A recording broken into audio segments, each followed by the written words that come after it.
welcome to the Four Seasons. I'm your host Ken Johnson, and today we're going to do a after Thanksgiving leftover show. And so one of my first things that I always go to is, what can I ferment?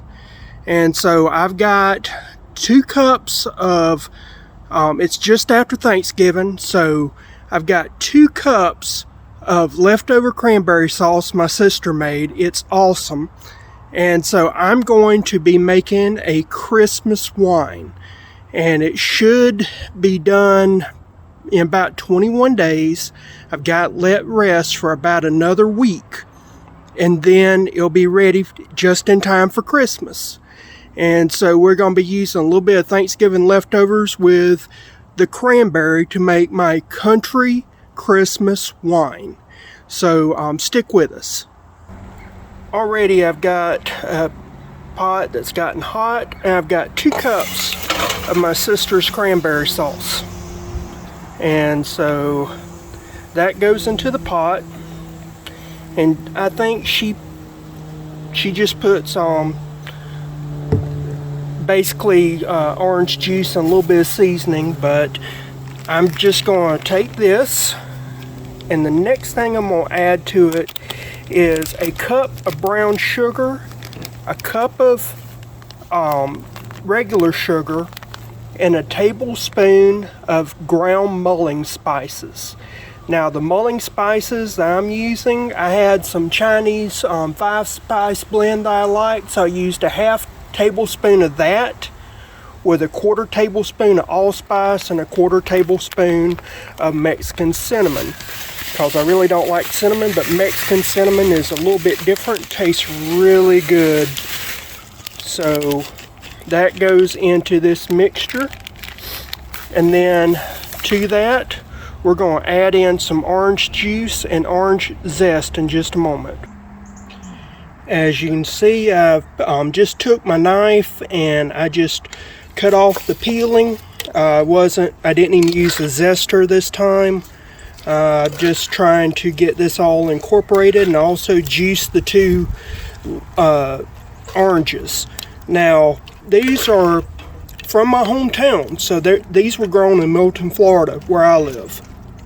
And it's kind of uncommon to see oranges in Northwest Florida, but we do have them.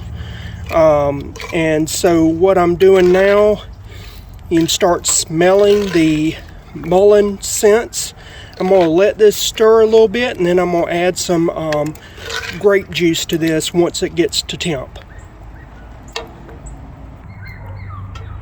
While this comes up to temp, I was thinking, now if you don't have any leftover cranberry sauce, or don't want to use leftover cranberry sauce, there's a number of grape and cranberry juice fruit cocktails available.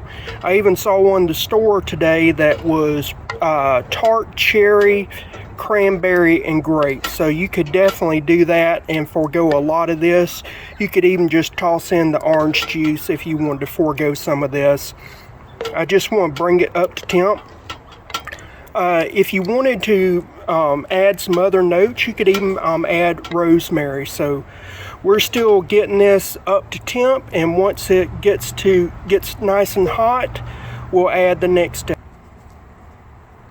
So I've stirred this probably for about 10 minutes on low temp, but I wanted to show you, see how the orange rind is almost becoming translucent. And I'll try to flip some of these over, but you see how that is no longer white. That's what you want to get to. You just kind of want to steep this together. You don't want to bring it to a boil, because you've got a lot of sugar in here, and it'll burn like the devil very quickly. But if you just kind of slowly cook this at a simmer for about 5 to 10 minutes, those skins will start turning translucent, and once they get pretty much about halfway translucent, we'll sieve this off. I've got a slotted spoon, So what I'll do is I'll just take it and I'll sieve it like that, and then I've got a bowl here, and so I'll just put that in there, and all those berries, I'll use those as a snack later. But we've already got pretty much all the goodness that we're going to get out of this. I'm just going to stir it just a little bit longer, but once I got everything out of it, then we'll go to the next step. Okay, I'm going to go ahead and strain this. We're running up on a timing issue with lighting, so that's going as about as good as it can. I just have on such a low temp out here. If I had on the stove, I could bring it up a little bit, but then I'd run the risk of scorching it, and I just don't want to do that. But pretty much all the goodness has come out of this that can come out of it. And so you can see how red that rind is, that it's soaking up the juices. I don't want to get to that part. So that's the main thing. You got to balance that you got to do here. So so you can see why I'm just dumping it in. And this is just so that you got less stuff when you strain this for the strainer to have to deal with. You could leave it in, but I don't see a benefit for it. Like I said, I'm gonna eat the cranberries, so they're not going to go waste. But all the good juices and stuff, where my sister worked so hard to make that cranberry juice or that cranberry sauce, I do want that. I want to get all those flavors. Some people put rosemary, and that would be a very good festive thing to put in this as well. Pretty much this is your recipe. You can make it any way you want to. The whole reason why I put the brown sugar in there is that, as you know, you get carbon dioxide, alcohol, and heat. Those are 3 things you get from fermentation when you use yeast. And so this is going to be a wine, but I don't want just alcohol. I want flavor. And so I think the brown sugar gives a little bit of that Christmas flavor, so I did a half and half. But you could do straight white sugar if you wanted to do that. You could, like I said, this is your recipe. If you wanted to use honey and make a mead instead, you're more than welcome to. This is just showing you how to do it the old-fashioned country way. This is just good old-fashioned country cooking right here, or actually country winemaking. And so from here we're going to turn off the heat, and I'll show you the next step. Okay, I've turned off my heat source, and now I'm taking and this is just some cheap grape juice, and it's a half gallon. So I'm pouring in a half gallon of regular old grape juice into this. Nothing special. And this will stir in and kind of cool it down a little bit. We're just trying to get it down to a workable temp, so we'll go from there, and I'll show you next step in a minute. Now into that cheap grape juice and cranberry mixture will be roughly about, I'd say, a half gallon, maybe a little bit less than that, but not much less than a half gallon of water. Alright, next thing I'm going to do, I've got a half gallon of water. I'm going to pour out a quarter of this, and then I'm going to show you the next step. Alright, now I'm going to take roughly about a quarter of this bottle. Actually, I'd say less than a quarter, maybe an eighth. And fill it up with water. And then this is roughly about an eighth right down here. So there we go with that. So it's imprecise, but this is country, so it's okay. Now it's time to pitch the yeast. So what I have here is roughly about, not even a half cup, almost a little bit more than a quarter cup of water and about that much sugar, and I mixed it up, and I'm using champagne yeast. You can use bread yeast, whatever yeast you have on hand.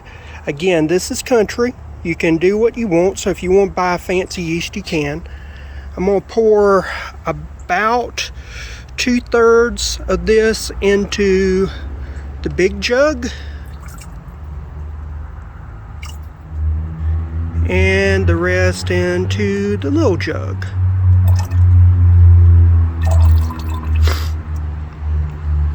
And now we're going to pour the juice into the jugs. The apparatus here is real simple. It's just nothing more than some paper towels and a funnel. So that's going to catch a lot of the solids. As you can see, I make a mess every time I do this. So if you have a ladle, better, but I didn't have a ladle and I didn't want to fight with it. Here's the 2 bottles. I put the caps on them and shook them up. Now I'm going to put balloons, take the caps off, save the caps, and then I'm going to put balloons on top of the caps, and I'll show you how I do that and secure it. The balloons just go over the bottles like this, and now I'll secure it all with some line. So as you can see, it's just wrapped around a few times with some white quilting thread. That's what I had. You can use dental floss, you can use some real microfine jute thread, anything, fishing line. I use a butcher's knot, which is just an overhand knot that you loop around twice instead of once, and it just holds perfectly so you can tie again. Now the next thing I'm going to do is right here, I'm going to take a toothpick and run it through the tips of these balloons. I'm going to get 4 holes, and that's going to be our airlock. So I'm just now finishing up my airlock on this one. I'll do the next one, and from here it's pretty simple.